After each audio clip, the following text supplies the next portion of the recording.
पैसों के पेड़ लगते हैं और म्यूचुअल फंड इंडस्ट्री ने पैसों के पेड़ों पे लोगों को पैसे उगते हुए दिखाया भी है। पैसे लगाने का सबसे चीपेस्ट एंड सबसे श्योर शॉट तरीका है। 20 लाख करोड़ की इंडस्ट्री 2020 में थी और 65 लाख करोड़ जो आज है सिर्फ 5 साल में है। 100 रुपए रोज के करने लग जाते हैं तो इनके पास एक AUM और अपने बुढ़ापे को चलाने के लिए एक अच्छा साधन बन जाता है। आपके पैसों को लेके किसी का भाग जाने का, लुट जाने का ये प्रोबेबिलिटी एब्सोल्युटली जीरो है।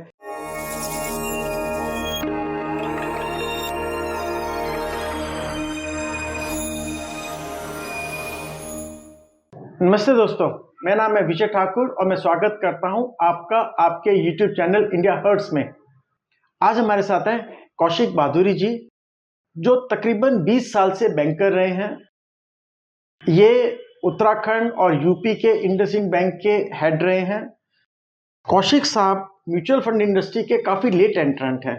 तकरीबन 45 साल की उम्र में इन्होंने अपनी MNC की नौकरी छोड़ करके म्यूचुअल फंड इंडस्ट्री में आए। आज हम उनसे बात करेंगे कि म्यूचुअल फंड जरूरी क्यों है, म्यूचुअल फंड इंडस्ट्री का फ्यूचर क्या है और एक आम आदमी के लिए म्यूचुअल फंड का इम्पोर्टेंस क्या है। बादुरी साहब, आपका बहुत बहुत स्वागत है इंडिया हर्ट्स में। नमस्ते आपका विजय जी, और आपके तमाम सारे चैनल व्यूअर्स का भी नमस्कार।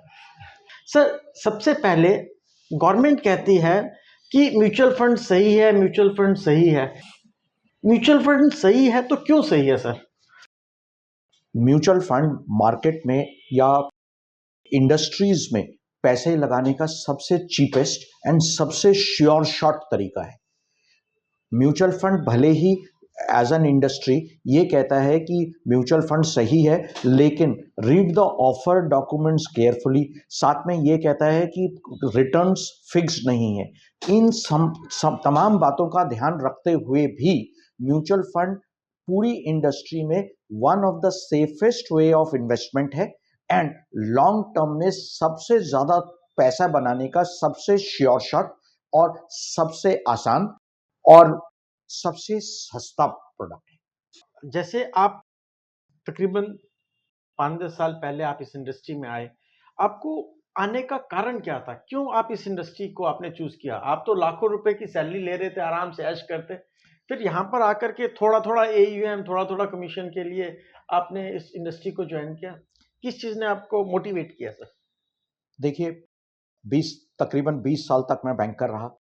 बैंक्स अपना अच्छा काम बैंकिंग में तो कर ही रहे हैं, लेकिन बहुत ही ज़्यादा नंबर ऑफ क्लाइंट्स ऐसे थे जिनको कि म्यूचुअल फंड के बारे में कुछ पता नहीं था। ये एक नई इंडस्ट्री थी, इनिसेंट स्टेजेस से आगे बढ़ती हुई उभरती हुई इंडस्ट्री थी। इस इंडस्ट्री में शुरुआत में थोड़ी डिफ़िकल्टीज ज़रूर हैं। जब तक आपका पहला AUM तैयार नहीं होता, जब तक आपके शुरू के क्लाइंट्स आपको रेफरेंस देना ना शुरू कर दें, तब तक के लिए मुश्किल प्रोडक्ट है। लेकिन उसके बाद जैसे जैसे आप इस इंडस्ट्री में काम करते रहते हैं, ये इंडस्ट्री बहुत बड़ी है। आपका कहने का मतलब है कि 2020 में ये 20 लाख करोड़ की इंडस्ट्री थी। 20 लाख करोड़ की इंडस्ट्री 2020 में थी और वहां से करीब करीब 65 लाख करोड़ जो आज है सिर्फ 5 साल में है। इस इंडस्ट्री में आम आदमी के लिए, खास तौर पे जो गरीब आदमी है, जो 100 रुपये 500 रुपये कम से कम पैसा लगाना चाहता है, उसके लिए क्या सलाह है? बहुत ही अच्छा इंडस्ट्री है। मैं काफ़ी मेरे ऑफिस में भी जो चाय पिलाने के लिए लड़का आता है, मैं उसको सुधांशु उसका नाम है, और मैं उसे बोलता हूँ महीने के 2 दिन की कमाई को सिर्फ इसमें लगाओ। अब 2 दिन की कमाई को भी लगाना 2000 से 2500 रुपए ये लोग रोज के अपने इन्वेस्टमेंट वो करते हैं, अपनी चाय से कमा लेते हैं या चाय सेल कर लेते हैं। लेकिन अगर उस चाय के 2-2500 रुपए में से भी ये सिर्फ 100 रुपए रोज के करने लग जाते हैं, तो इनके पास एक AUM और अपने बुढ़ापे को चलाने के लिए एक अच्छा साधन बन जाता है। म्यूचुअल फंड इंडस्ट्री इतनी खूबसूरत तरीके से बनी हुई है जहां पर हम एज स्मॉल एज 100 रुपए रोज की इन्वेस्टमेंट भी कर सकते हैं। और अभी तो SBI ने लेटेस्ट तरीके में माइक्रो सिप को इंट्रोड्यूस करते हुए 250 रुपए पर महीने का नया प्रोडक्ट तैयार किए। हाँ, कल ही लॉन्च किया है, शायद जी, कल ही लॉन्च किया है उन्होंने। यानी सबसे छोटे निवेशक के लिए भी इस इंडस्ट्री में आने का दरवाजा खुला हुआ है। अगर हम एक एवरेज देखें कि एक 18 साल का लड़का है और वो 500 रुपए की सिप या 1000 रुपए की सिप शुरू करता है, तो जब वो 60 साल का होगा तो उसका पैसा कितना कर बैठ जाएगा?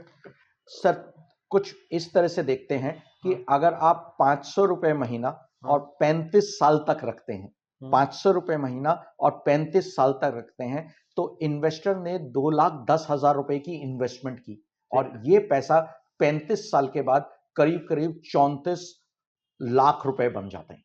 ओह! यानी total investment 2,10,000 in a period of 35 years hmm, becomes 34 lakhs at the end of 35 years. ओह! अच्छा, किन-किन लोगों को आप म्यूचुअल फंड इंडस्ट्री में आने की एडवाइस देते हैं? इंडस्ट्री बहुत बड़ी है। हमारे इंडिया में बहुत ही कम क्वालिफाइड फाइनेंशियल एडवाइजर्स हैं, हुँ, एमएफडीज हैं।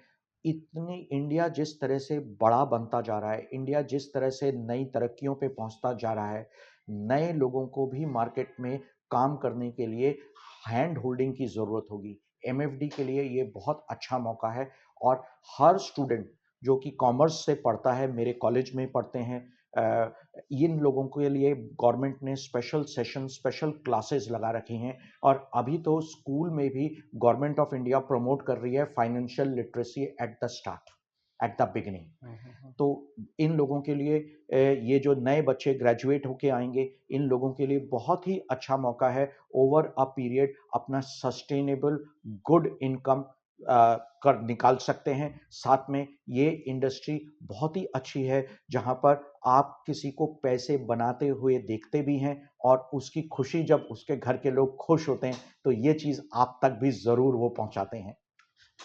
बहादुरी साहब, मैं इन्वेस्टर्स के हिसाब से सोच रहा हूँ कि एक इन्वेस्टर्स है, एक आम इन्वेस्टर्स है, गरीब इन्वेस्टर्स है, उसको म्यूचुअल फंड इंडस्ट्री में आने का क्या फ़ायदा है? सबसे पहला क्योंकि देखो, एक गरीब आदमी है, वो सोना नहीं खरीद सकता, वो चांदी नहीं खरीद सकता, वो खरीदेगा तो बहुत कम खरीद सकता है, प्रॉपर्टी तो 250-500 रुपए में आ नहीं सकता। तो म्यूचुअल फंड इंडस्ट्री उसको किस तरह की फ्रीडम देती है? जैसा कि मैंने आपको बताया कि म्यूचुअल फंड इंडस्ट्री में म्यूचुअल फंड स्कीम्स बहुत ही सुंदर तरीके से बने हुए हैं। ये एक छोटी सी टूटी जैसी है कि आप ऊपर से जितना मर्जी खोलना चाहें आप खोल सकते हैं और वो खोलना सिर्फ 250 रुपये से शुरू हो सकता है। 250 रुपये महीना और ये एक घड़ा है। इस घड़े के अंदर ये 250 रुपये हर महीने के हिसाब से आप इकट्ठा कर सकते हैं।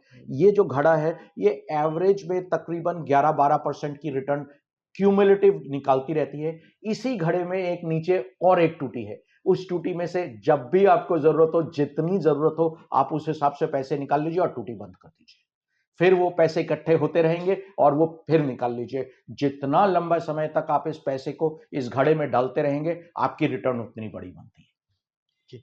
अब आते हैं, आम लोगों का डर है क्योंकि एक गरीब आदमी को लूटा है पर्ल वालों ने, सहारा वालों ने या कई ऐसी हैं जिन पोंजी स्कीम्स है जिसमें वो लुट जाता है।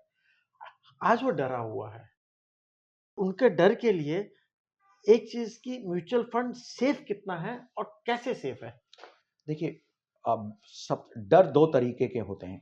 एक तरीके से ये होता है कि आपने इन्वेस्टमेंट को डाला और वो इन्वेस्टमेंट लेके कोई भाग गया, यानी उसका रिटर्न कब हमेशा ही ज़ीरो है। दूसरा डर ये है कि मैंने पैसे लगाए, पैसे लगाने के बाद मार्केट कंडीशंस की वजह से मेरे पैसों की आज की वैल्यू थोड़ी कम हो गई, लेकिन उम्मीद ज़रूर है कि वो पैसे कल ज़रूर बढ़ेंगे। तो म्यूचुअल फंड पहले वाले केस को बिल्कुल नकार के खत्म कर देता है, जहां पर आपके पैसों को लेके किसी का भाग जाने का, लुट जाने का ये प्रोबेबिलिटी एब्सोल्युटली जीरो है, क्योंकि सेबी कंपनीज, कॉम्प्लायंस, एम्फी इन सब का ध्यान रखती है। ये सबसे ज्यादा रेगुलेटेड बिजनेसेस में से एक है इंडिया में। तो पैसे लेके भाग जाने का, गायब हो जाने का और मेरे पूरा कैपिटल के लॉस एब्सोल्युटली जीरो है। हुँ। लेकिन दूसरी तरफ से अगर हम देखें कि जैसे-जैसे हम मार्केट में पैसा निवेश करते रहते हैं, मार्केट ऊपर-नीचे ज़रूर होता रहेगा, लेकिन आपके गोल तक का आपको इंतज़ार करना है। जैसे मैंने अभी आपको बताया 35 साल, आपने मुझसे जो क्वेश्चन में 35 साल का एग्ज़ाम्पल मैंने दिया, उसमें एक कस्टमर का गोल 35 साल बाद था। मार्केट में 35 साल में हर एक तरफ से इलेक्शन भी आएँगे, लड़ाइयाँ भी होती हैं, प्रोडक्ट चेंज भी होते हैं, कंपनियां भी आएंगी, कंपनियां चली जाएंगी, लेकिन म्यूचुअल फंड क्या करता है, समय के हिसाब से अपने इन्वेस्टमेंट को बदल देता है। मैं आपको एक एग्जांपल से समझाने की कोशिश करता हूं। जब कोविड का दौरान था और कोविड से पहले इंडस्ट्री के पैसे या निवेशकों के पैसे म्यूचुअल फंड ने ग्रोथ इंडस्ट्रीज में, गाड़ियों में लगा रखे होंगे, लेकिन जैसे ही कोविड का दौरान आया, उन्होंने गाड़ियां बिकनी बंद हो गई। कोविड के समय उन्होंने इस पैसे को हटा के ट्रांसफर कर दिया फार्मास्यूटिकल कंपनी में। अब कस्टमर के लिए फार्मास्यूटिकल से उन्होंने पैसे कमा के दिए, और जब कोविड खत्म हो गया, ग्रोथ दोबारा से आने लगी, उन्होंने फार्मास्यूटिकल इंडस्ट्री से पैसे ले जाके दोबारा से ऑटो इंडस्ट्री में डालने का ये बहुत ही आसान तरीका है। और ये म्यूचुअल फंड की कंपनी ऑटोमेटिक, बिना कस्टमर को बताए खुद ही करती रहती है। कस्टमर को तो सिर्फ डिसिप्लिन्ड वे में, परसिस्टेंटली, लॉन्ग टर्म तक का गोल को सामने रखते हुए शांति के साथ अपने पैसे को बढ़ते हुए देखना है। एक गरीब आदमी है, उसको, और म्यूचुअल फंड की कंपनियां हैं, जरूरी नहीं आप म्यूचुअल फंड में जो आपका गोल है वो 35 साल के लिए है, और आपको ये नहीं पता कि वो जो म्यूचुअल फंड की कंपनी जिसमें वो पैसा लगा रहा है वो 35 साल तक टिकेगी, बंद हो जाएगी, क्या हो जाएगा। बड़ी से बड़ी कंपनी हमने बंद होती देखी है। अगर म्यूचुअल फंड की कोई कंपनी बंद हो जाती है तो उस इन्वेस्टर के पैसे का क्या होगा? म्यूचुअल फंड की आज तक, क्योंकि सारी कंपनियां सेबी से रेगुलेटेड होती हैं, तो रातों रात बंद किया और चले गए, ऐसा कोई स्कोप किसी म्यूचुअल फंड की कंपनी में कभी नहीं हुआ। ऐसा हुआ है कि म्यूचुअल फंड की कोई कंपनी अपने इन्वेस्टमेंट को इंडिया में बंद कर रही है या इस इंडस्ट्री से बाहर आ रही है। हमने रिलायंस कैपिटल को इस इंडस्ट्री से बाहर जाते हुए देखा, लेकिन उसकी जगह उसके सारे बिजनेस को सेबी के द्वारा निपॉन के हाथ में ट्रांसफर देते हुए और कस्टमर्स के भविष्य को, उनके पैसों को सुरक्षित रहते हुए देखा गया है। ऐसे ही होते रहे, कंपनियां आती रहेंगी, कंपनी चलते रहेंगे, जब तक हिंदुस्तान में रेगुलेटर्स अपना काम अच्छी तरह से बखूबी निभाएंगे, तो ये इंडस्ट्री वैसे ही ग्रोथ करती रहेगी। पैसों का कोई नुकसान कभी through the meaning of cheating ऐसा नहीं होगा। मार्केट में ऊपर नीचे आपके प्रोडक्ट की वैल्यू हो सकती है, लेकिन चीटिंग का होना बहुत मुश्किल है। म्यूचुअल फंड इंडस्ट्री इंडिया में मेरे ख्याल में 65 इयर्स के आसपास की होगी, 65 साल पुरानी है कितना? हाँ, करीब करीब 1965 में ये आई थी, तो 60 साल के करीब करीब पुरानी। करीब 60 साल पुरानी। यूटीआई के थ्रू म्यूचुअल फंड हिंदुस्तान में शुरू होता है, और 1964 में आपने एक यूनिट 64 का नाम काफी प्रचलित था उन दिनों, तो इसके through mutual funds industry India में आती है। फॉलोड बाय 1989, जहां पब्लिक सेक्टर कंपनीज को म्यूचुअल फंड का पहला लाइसेंस मिलता है, जहां एसबीआई, कैनरा, पंजाब नेशनल, ये बैंक्स अपने म्यूचुअल फंड इंडस्ट्री में एंट्री करते हैं। इसके फॉलोड बाय 1991-92 के आसपास आईसीआईसीआई, एसबीआई, कोटक, ये वाली म्यूचुअल फंड की कंपनियां आती हैं। अब होते होते अभी करीब करीब 43 म्यूचुअल फंड की एएमसीज इंडस्ट्री में है, जो कि निवेशकों का करीब 65 लाख करोड़ मैनेज करती है। इन 60 सालों में कोई भी कंपनी है ऐसी जो डिफॉल्ट घोषित हुई है, या उन्होंने किसी इन्वेस्टर के पैसे को फ्रॉडुलेंटली गायब किया है? नहीं, बहुत मुश्किल है ये होना।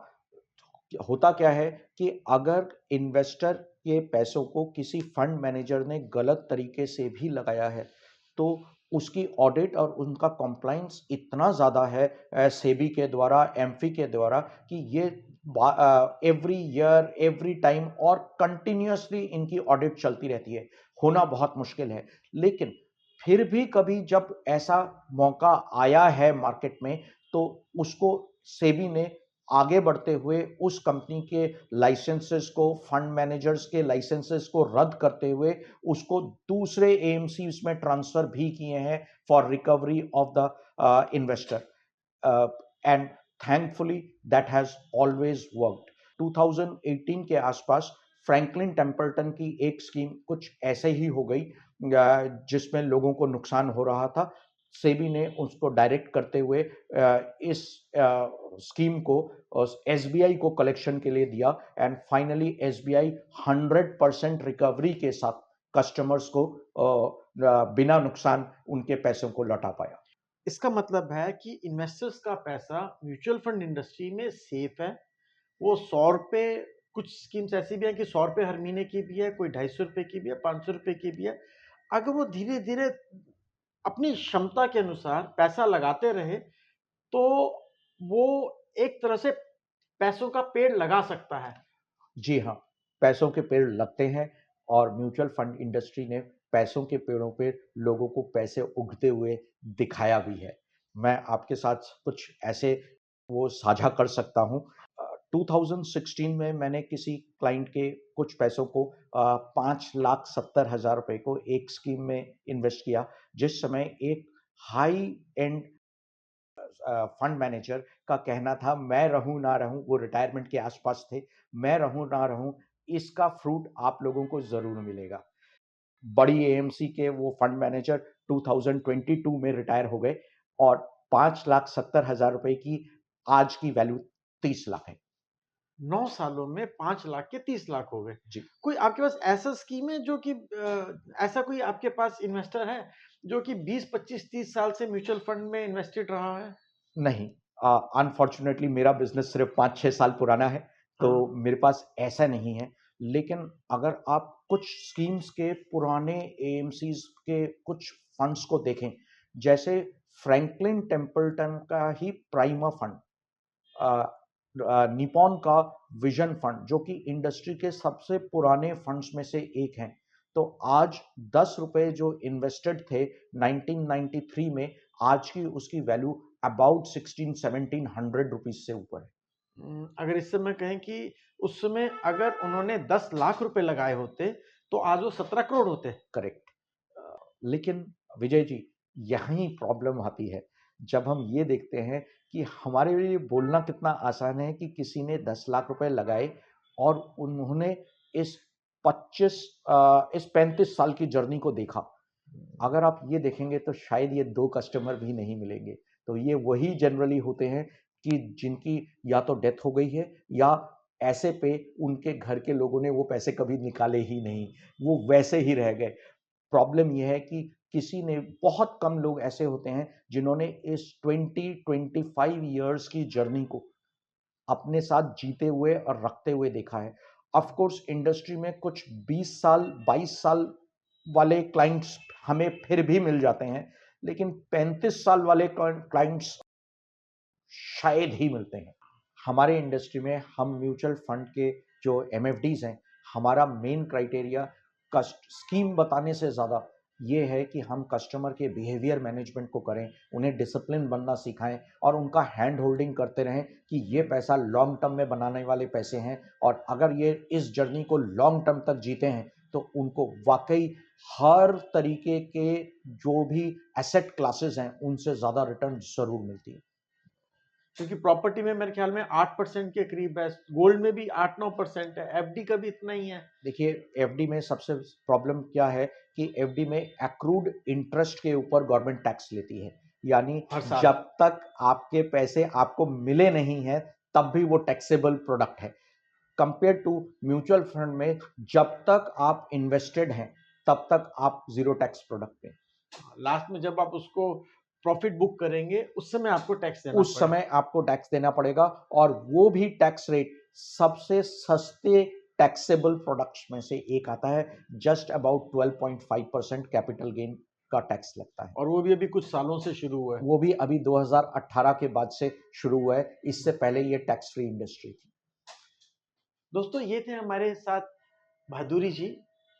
इन्होंने बताया कि म्यूचुअल फंड के अंदर आप अपने एक पैसे का पेड़ लगा सकते हो और साथ ही आपको वार्न भी करते हैं कि अगर आपने पैसा लगाना है तो परसिस्टेंट, रेगुलर, कंसिस्टेंट तरीके से लंबे समय तक पैसे लगाएंगे तो आपको करोड़पति होने से शायद ही कोई रोक पाए।